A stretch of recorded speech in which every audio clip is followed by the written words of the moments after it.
Did you know that American Indians have inhabited this territory that is now Arizona for thousands of years?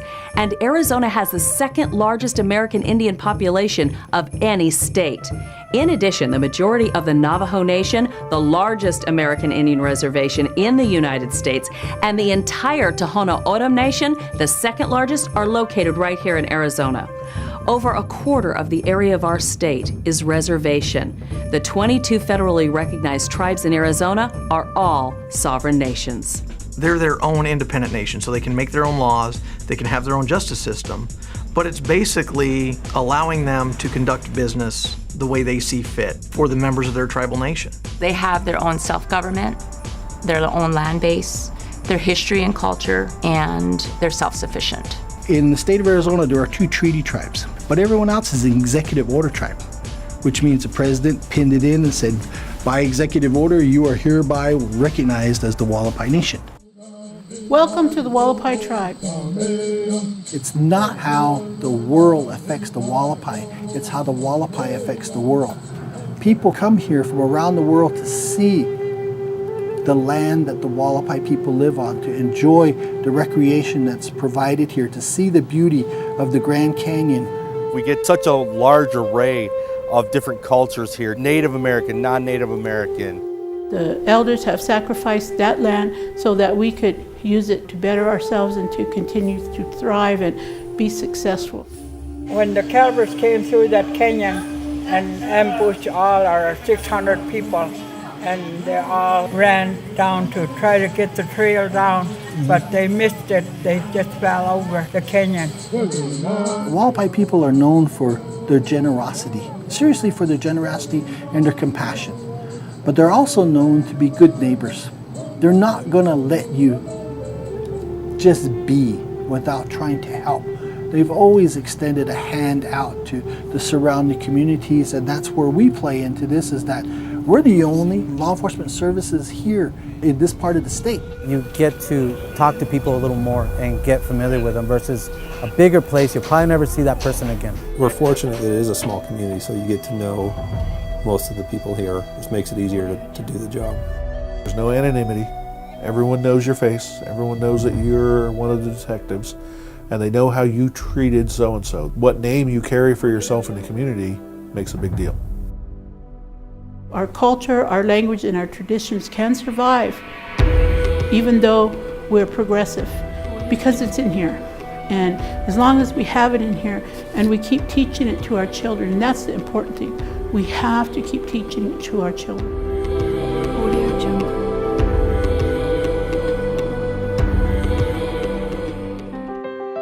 Over 20 years ago, we formed this organization called the Indian Country Intelligence Network.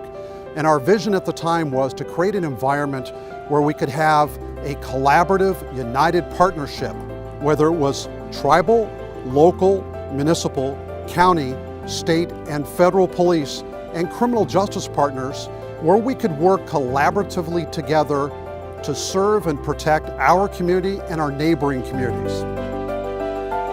The Indian Country Intelligence Network has a website which is under the Intertribal Council of Arizona. Intertribal Council of Arizona provides staff and administrative support to the Indian Country Intelligence Network. It was actually done through tribal leader resolution back in 1996, where those tribal leaders from across the state said that Intertribal Council of Arizona would provide that support. It has links to Arizona member tribes, and some of those tribes will have their statutes actually posted on the website. Any tribal police agency that is working towards VAWA compliance to be able to prosecute non-natives for domestic violence is required to make their statutes available to the public, and that can be generally the easiest method is through the website.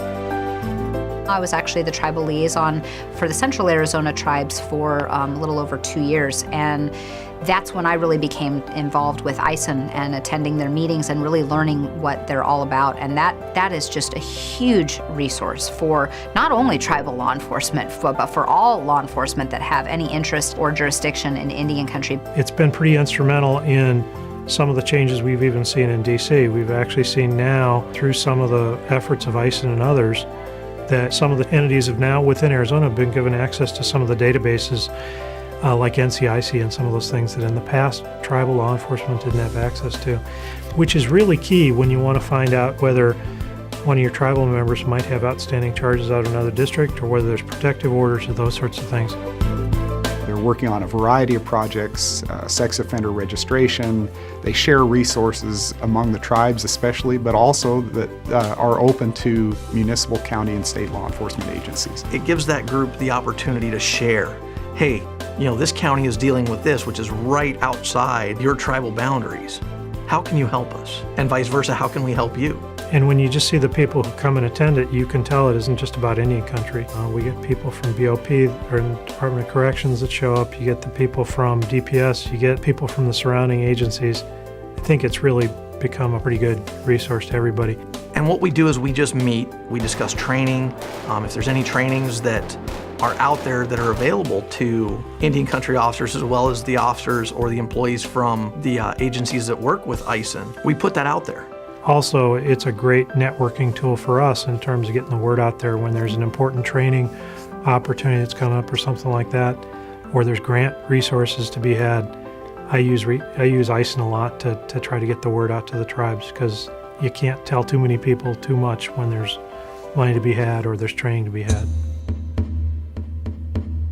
We are truly one mission, one voice, together to serve and to protect our communities. Today we're here to honor each and every one of our recipients who have gone above and beyond and taken a couple more steps to make sure that they're taking care of our people. It's an honor to join you in expressing deep gratitude for another year of extraordinary achievements by our men and women in law enforcement. I'm proud of each and every one of you, and I'm more proud to say that when we get together like this, we celebrate the life that we live, the life that we've learned, and the life that we're going to teach. In living this life, that's what gives us the philosophies that we teach to our children, to our families, and to others who work with us, stand by us, weep and cry with us, and celebrate with us like we are today. And with great honor that we present Detective Treva Olivas from the Salt River Police Department with the Police Officer of the Year Award. On behalf of ITCA and our tribal leadership, we are honored to have ICIN as part of our organization, and we are committed to assisting the organization build its capacity through your leadership in the years to come.